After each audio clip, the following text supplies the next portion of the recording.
Thank you for joining today's event, Preserving Iowa's Land and Resources, sponsored by the Iowa Work-Based Learning Coordinators and hosted by the Iowa Intermediary Network. Now let's get started and meet our three panelists for today's events. Let's go ahead and start with Tyson. I'm Tyson Brown. I'm a state conservation officer for the Iowa DNR. I cover Marshall and Grundy counties, and how I got into this, or a little bit about my background. I always wanted to be a cop when I was growing up, and our family was big into hunting and fishing, and I found out that there were basically hunting and fishing cops is kind of how I thought of them when I was little. So I thought that would be what I want to do. So I decided that in early high school, that's what I wanted to do. And I went to Upper Iowa University, and I was originally going to just major in conservation management with a minor in criminology, knowing that I wanted to go the law enforcement route.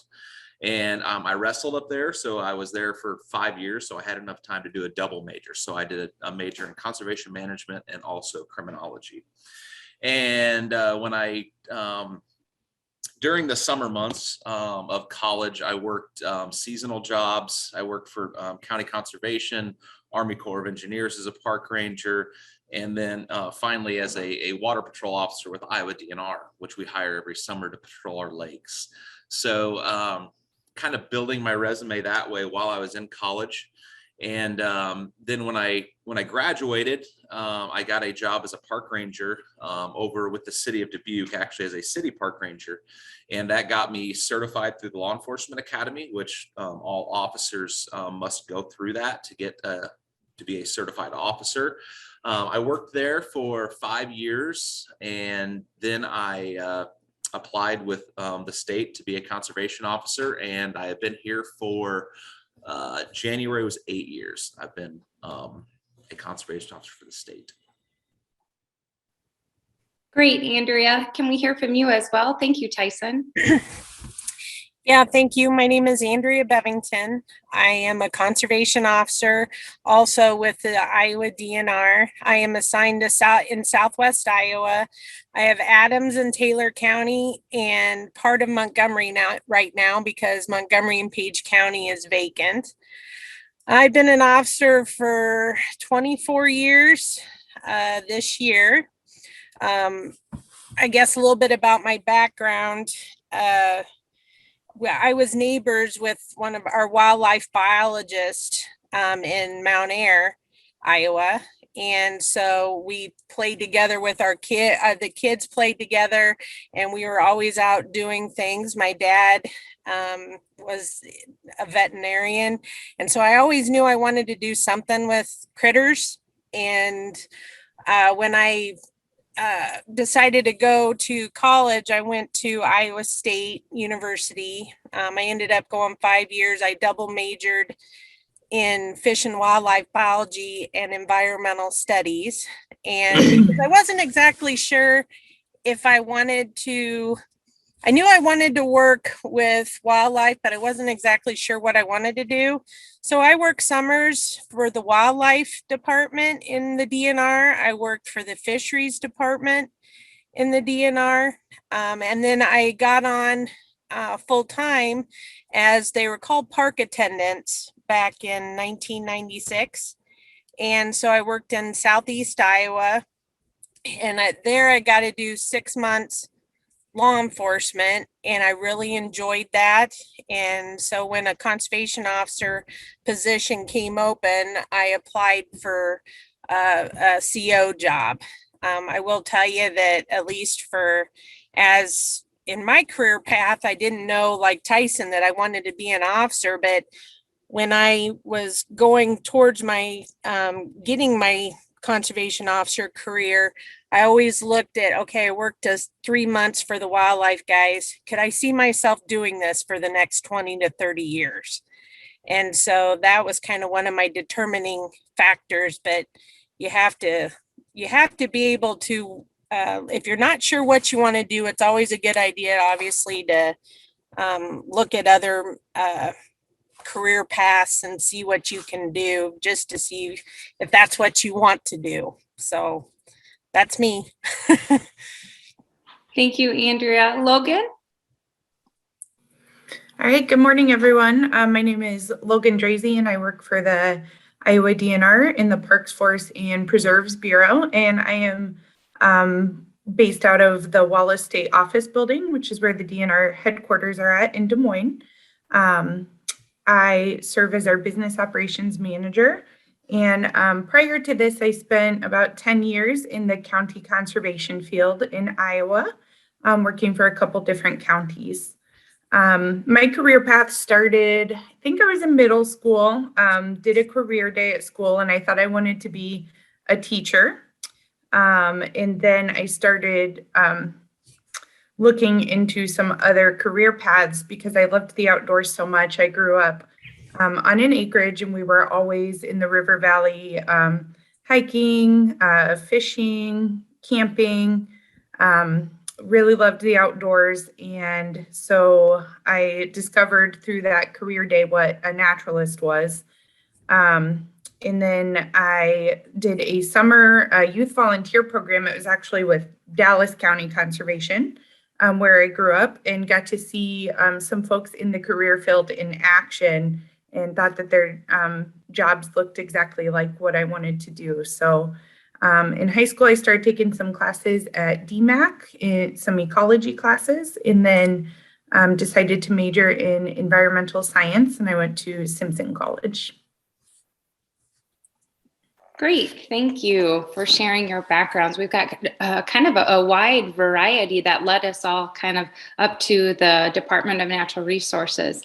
So thank you for sharing that information. We're going to go ahead and get started here with just some questions here. And round robin, if Tyson, you want to start off, and anybody else that would like to add to that question, we can do so. So Tyson, the first question we have today is, what does it mean by being a good steward of natural resources? So it's kind of a two-part question. And then how does it connect to the agricultural, food, and natural resource system as a whole? So I'd say for kind of the officer side of things, so I guess what we do first is we enforce hunting, fishing, navigation, which is boating, ATV, snowmobile. That's kind of our main job, is enforcing the rules that go with that. So we're out there checking fishing licenses, checking hunting licenses, making sure your machines are registered, you're following all the navigation laws. So I guess for us, being a good steward is especially with hunting and fishing, just following those rules and regulations that are set in place as far as for fishing, following the length limits, following the possession limits, or that means, how many crappies you can keep, how many bass you can keep, not shooting too many deer, only shooting what your license allows you. Because there's a reason we have those regulations. It's to manage those populations, so the future generations can continue to enjoy them. So as far as kind of what we deal with, I guess that would kind of be it. As far as the agriculture stuff goes, I'm not as familiar with that. I know, it's part of the DNR as far as spreading fertilizer and runoff and things like that. So maybe one of these other guys would have a better idea. But for what we deal with, that'd be it. Thank you. Anybody else have anything else to kind of add to that, or piggyback off of what Tyson indicated as kind of the officer's role in being a good steward? And maybe even think back to your previous positions that you've had. Maybe you can draw from that as well. I think part of being a good steward with the land, whether, if you're a landowner or if it's one of our wildlife areas, if the state or the county owns property, that everything is connected, that you have to figure out that what I do on my property, on my 30 acres here in Taylor County, not only affects my 30 acres, but it affects the people downstream and everybody else around me. So I think being good stewards, and part of what Tyson said of when our department sets certain laws and regulations, whether it be, this is how many deer we're going to allow to take, or then we're trying to have a balance of being able to sustain those resources. And with agricultural wise, I think you have to be able to know that what your actions do affect not just not just your property, that it's everybody around you. Thank you. Logan, do you have anything to add? I would say from working in the park system, that also protecting the resources and the species within our wild areas and our habitat, while keeping that balance of folks being able to get outside and enjoy those areas and use them is really important in teaching them also how to respect the land that they use and protect it for future generations. Great, thank you. All right, next question, and maybe Logan, not to leave you out, but maybe you can also chime in. But my next question for this morning is, what is the difference between a conservationist and a naturalist? Students seem to be kind of confused sometimes when we bring out those terms, and honestly, anybody can answer that. But what's the major difference between those two, and are they career pathways? Are of the DNR? Is it just conservation, maybe without the officer portion? And is there a naturalist position within the DNR?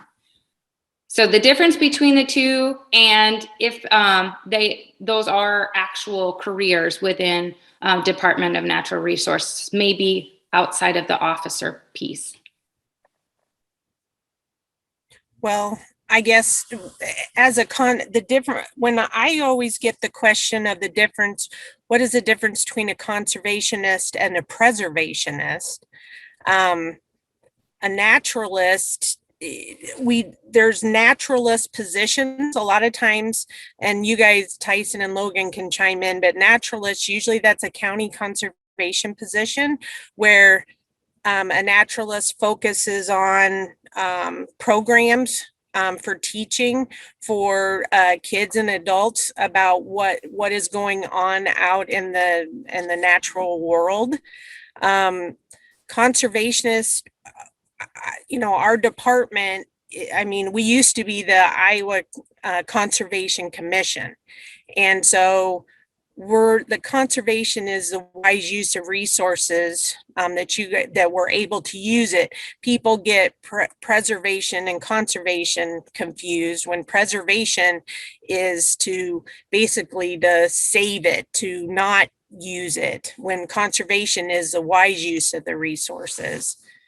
I don't know if you guys have something different, I guess, that you're thinking, or.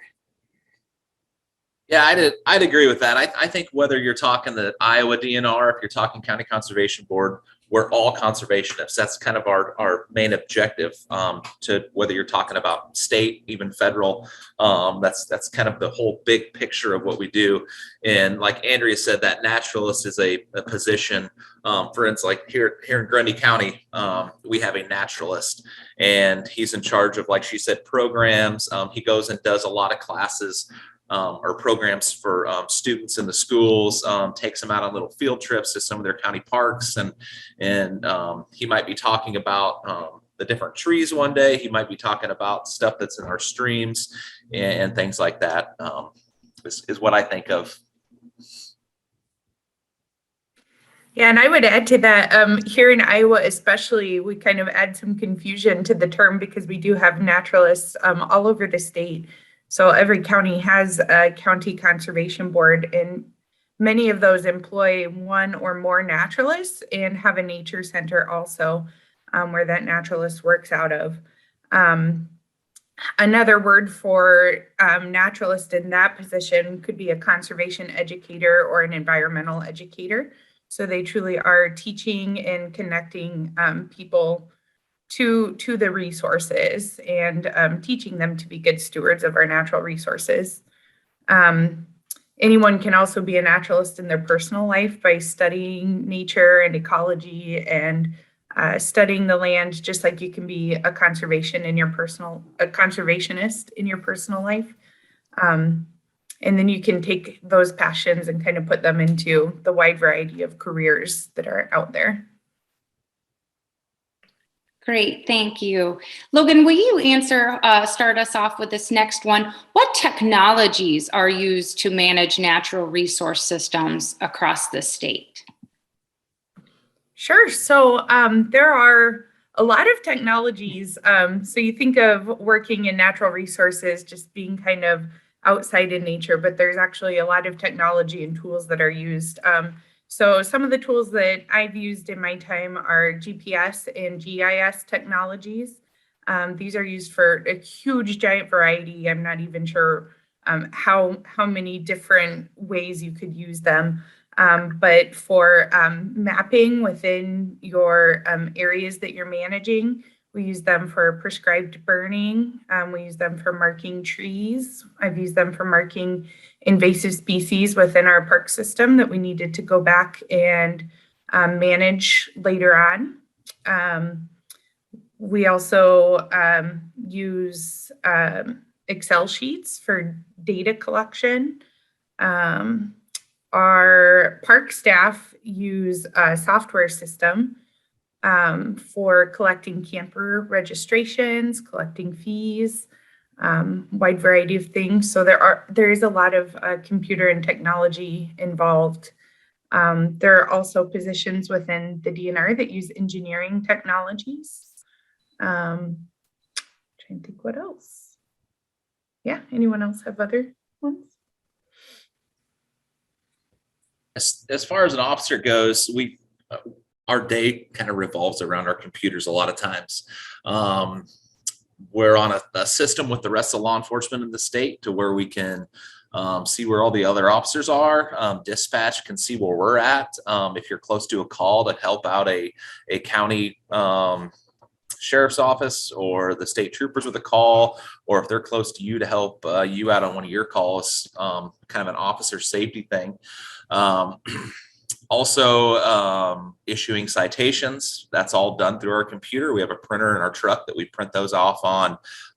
Issuing, we do salvage tags for deer. So if a deer gets hit by a car and somebody wants to utilize that for the meat, we issue that through our computers. Our timesheets, pretty much everything is done through our computers. Emails, we're constantly getting emails throughout the day. Different things like that. As far as the rest of the DNR, because we don't have anybody from wildlife and fisheries here, but we help out with like this pheasant survey every August. So we take off at sunrise and we drive the same route, and we're using a mapping tool there to where you're showing what that's actually pheasants and rabbits, both is what rabbits, quails, and partridge.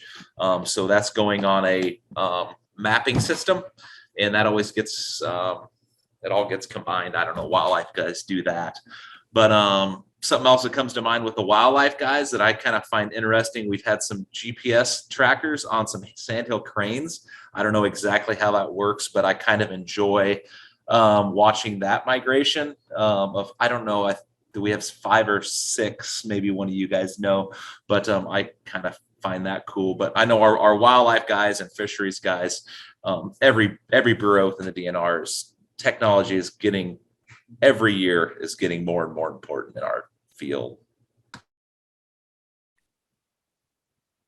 I know that as officers, we also do the spring spotlight surveys with the wildlife guys, and that involves the same technology as the pheasant surveys to be able to count critters, to see how many deer there. Well, the original spotlight survey was for fur-bearing animals, and now it's kind of turned into deer and fur-bearing animals. So they do use that. The fishery guys use mapping for lakes for the depths where the fish mounds, where their habitats are.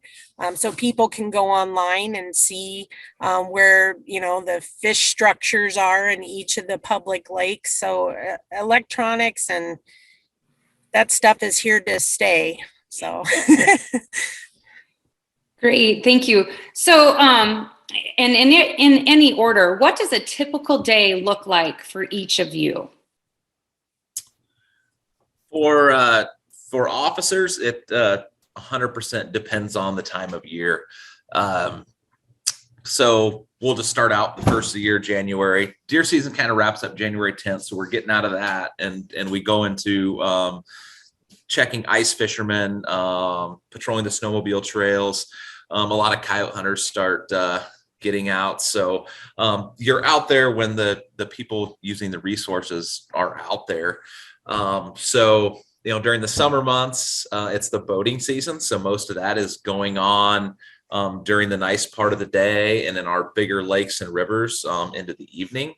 Of course, they're out there on the weekends. So we're going to work a lot of weekends in the summertime. And then when you come into fall during the, you get deer season and pheasant season starting, and those guys are out there before it gets light out. So especially during the shotgun season, we're probably leaving home well before sunrise and patrolling the counties till well after sunset, because they'll hunt till a half an hour after sunset. And again, during that hunting season, the guys are out there on the weekends. So that's when we're going to be there. So we don't have a set schedule. We set our own days off. We set our own hours. So there's days that, I may leave before sunrise and check some fishermen or check some hunters in the morning, go home in the middle of the day, take a rest, and then go back out in the evening and check those hunters coming out of their stands. And then I might stay out until 2:00 in the morning working spotlighters. And what that is guys mostly out shining fields with a spotlight. They have a rifle trying to shoot a deer illegally. So every day is different. Every hour is different. You never know for us. Go ahead, Logan. All right, I'll head into it. So currently a day for me, I'm primarily in an office now, and out of the central office for state parks, we provide the field staff with the tools that they need to do their job out in our parks and state recreation areas and state forests. So I spend a lot of time on meetings with staff around the state. I'll also talk about some of my previous jobs, because those might have had some more exciting experience out in the field. So when I worked as a naturalist, my position was primarily education and community outreach. So each day truly was different. It involved maintenance of our nature center, creating exhibits and educational materials for the nature center, bringing school classes or community groups out to our parks to take them on field trips. So might have been taking a group ice fishing, hiking, teaching them how to set up a tent, exploring the prairie, doing a pond study, giving tours through the nature center, and then also planning public events and day camps in our parks, recruiting volunteers. Lots of parks and areas do rely heavily on volunteer work, because there's never enough hands out there to manage everything. And also creating things like brochures and website and social media posts to interact with our public and educate them as well.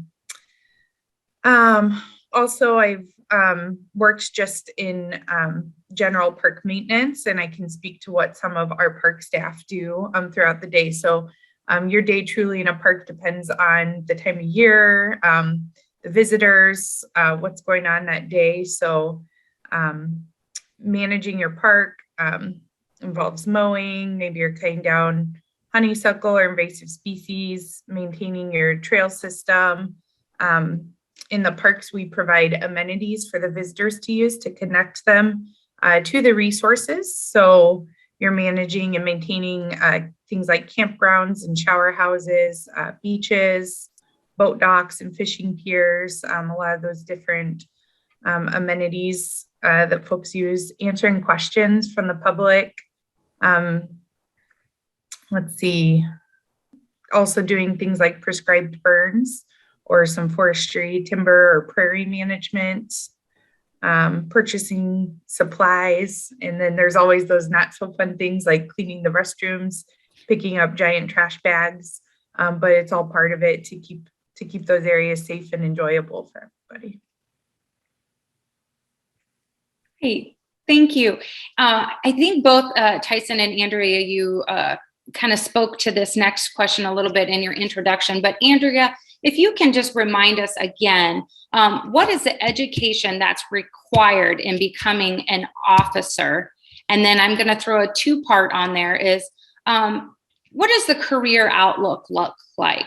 And anybody can kind of chime in as far as Department of Natural Resources. Is the career currently kind of flooded where their jobs are scarce, or are the jobs, maybe continuing evolving and you're finding in search of additional workforce? So Andrea, back to the education required, and then also career outlook for students that are interested maybe in getting involved with the DNR. What does that outlook look like? So I think for educational requirements for a conservation officer, it can be very misleading. And the reason I say that is because if a conservation officer position opens up statewide and people can see that there's an opening, the requirements for a conservation officer is a high school diploma. And that is very misleading because pretty much everybody and anybody that can get an interview has a 4-year degree. And at least when I went through an interview, there was about 400 people that had put in there were 3 positions. And one of the people that interviewed had a PhD in wildlife biology. So it's very misleading. There's been different reasoning of why when I had got on, they had said the reason why is because they didn't want to pay us more. If you have a Bachelor of Science degree compared to a high school diploma, then they don't have to pay as much. But like I tell kids, that they'll say, oh, I only need a high school diploma to be a conservation officer. Well, the large majority of the officers all have 4-year degrees. Most of them have a degree in some sort of fish or wildlife background. When I got on, they told me that you can learn to be a cop at the academy, that you need to know what kind of plant this is. You need to know what kind of fish this is. So when I got on in the late 90s, and when I got on in the 90s, there was an influx of openings because there were a ton of people that were hired in the 60s. And when you get on with our department, it seems like that it's a career. So you're not gonna move on after 4 years or 5 years or 10 years. It's gonna be a career path. So there was an influx of people being hired in the 90s. And then like now we're going into 2020s. And so there's more openings. The trend, at least in Tyson, you can chime in on this too, that the officers, there's less people applying for conservation officer positions.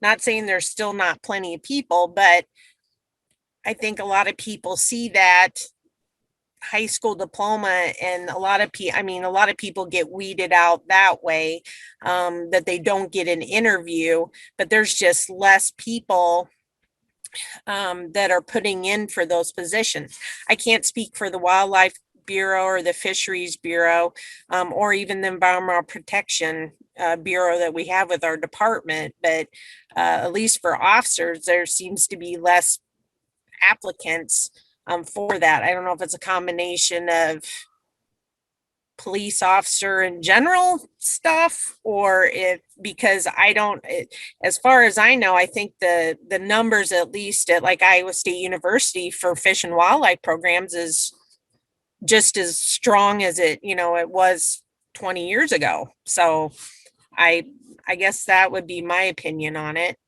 What do you guys think? Yeah, it's law enforcement in general across the nation has a shortage of people applying. We're not as bad as a lot of the sheriff's offices and police departments, and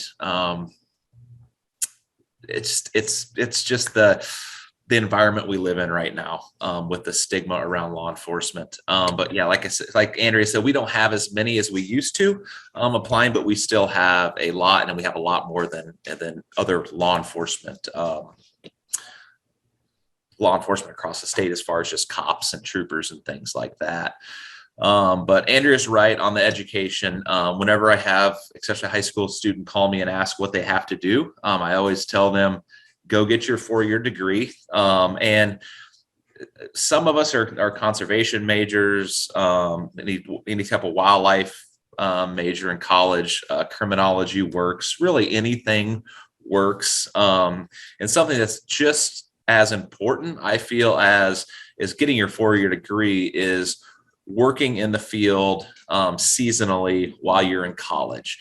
Don't go home for the summer and just do nothing, or go work at whatever you can find. Try to find something in the field. Like I said, I started out with the county conservation board in my home county. Those guys are always looking for people to mow the parks, clean the restrooms, things like that. No matter the size of county, they're going to hire seasonal help to get all that stuff done.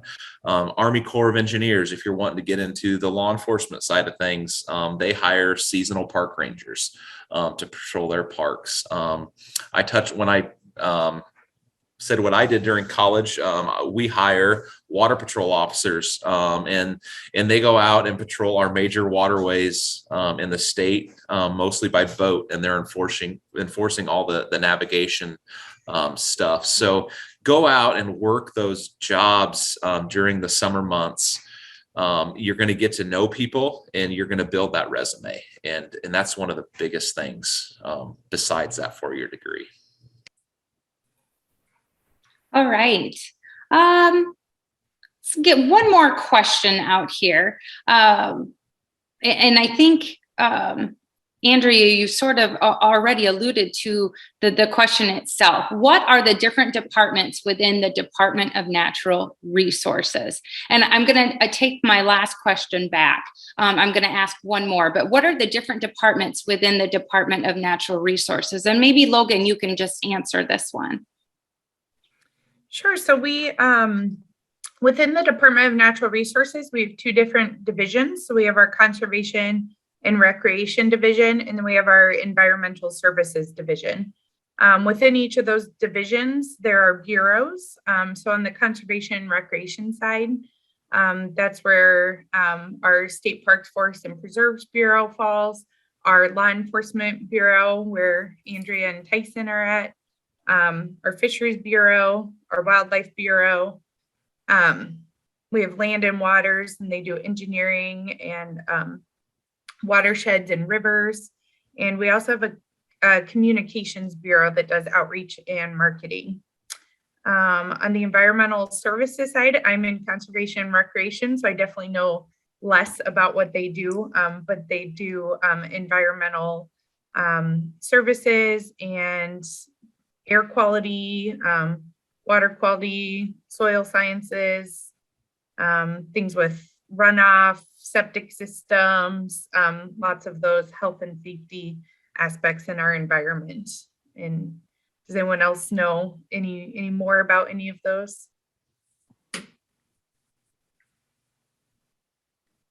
I know that the environmental protection side is more compliance based for their, they don't have specific, I guess they're more, so if say a company pollutes the ground, that they have civil penalties that they have if somebody, like us, if somebody shoots a deer illegally, we have a fine for it. If somebody goes out and burns a tire, then it's civil.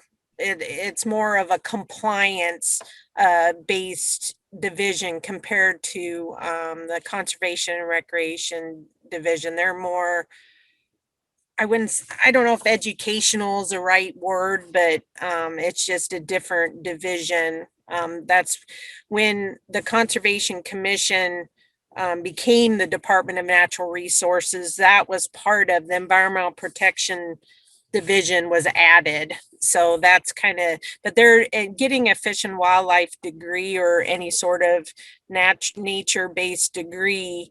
You can go in different directions, like with Logan in getting an environmental science. I mean, you can go in several different directions with that.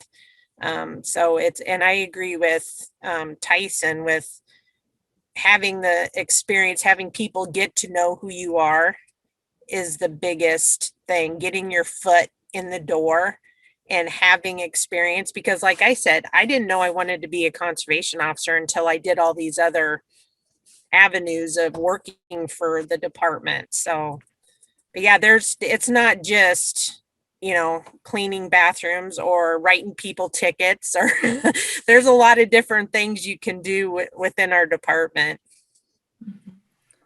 Well, that's a perfect segue, Andrea. Thank you. So last piece here, any advice that you would like to provide in addition to what you've already done with the Iowa students, and maybe even classes that they could take?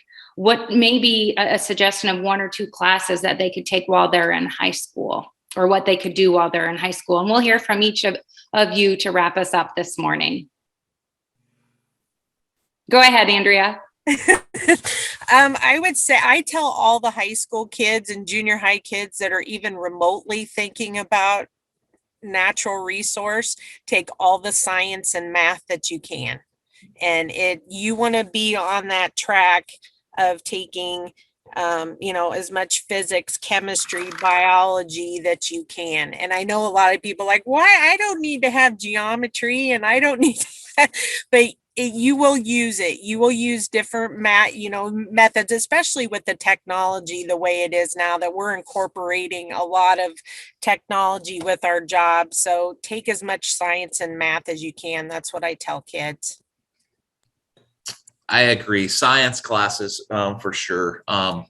Me and Andrea may be out there enforcing the law as far as the majority of our job goes, but also our phone numbers are published in all the hunting and fishing regulations, and they're online. So typically we're one of the first phone calls people are going to make. And it's not just law enforcement related. It's going to be, you know, I have a sick raccoon. I have a tree that's dying. Anything that's natural resources related, they expect us to be the experts in. So I try to keep myself, even though some of those might be better questions for forestry or the wildlife guys, the fisheries guys, they expect us to know those answers. So I try to keep on top of them. Like right now, why are we seeing so many skunks and so many possums out on the roads? Why are we smelling skunks all of a sudden? Well, they're starting to breed right now. So just, yeah, any of those science-based classes, learning your plants, learning your trees, learning all the different animals and the biology of them and things like that, is going to help you in this field, no matter what you're going to do, if it's an officer or fisheries or anything like that. So I would say from a parks perspective, very similar to what Tyson's saying. You're kind of that front line. You might be the first person that they see when they arrive at a park, and they've already seen a lot of different wildlife or resources that they have a question about. There's a lot of jobs out there within our field and otherwise where you can get very, very, very deep into a specific field, like limnology, where you focus just on lakes. Very, very specific fields, but for working in parks, it's great to have a very broad perspective. So taking a variety of science classes, mammalogy, botany, and a wide variety. I would say also public speaking classes. Those really help. That's something you can start taking in high school. Working as a naturalist, that was very helpful. And so would have been a general education class, just a very general teaching class. And anything with computers and technology, if you can take GIS classes or mapping, I think those would be really helpful too. And then, like these two said, just get out there and get some experiences. In college, I was able to go to Montana and work for Montana State Parks and see a whole new part of the country. Getting to know people in Iowa in the field is really important. So I was able to go work for a county in Iowa that I'd never even been to, while gaining that experience that really helps you when you're ready to take on a full-time position. What great information shared for our students today. We'd like to thank our panelists, Logan, Andrea, and Tyson, for taking your time today to talk with students about careers in this area. Thank you, students, for joining our event, Preserving Iowa's Land and Resources, sponsored by the Iowa Work-Based Learning Coordinators and hosted by the Iowa Intermediary Network.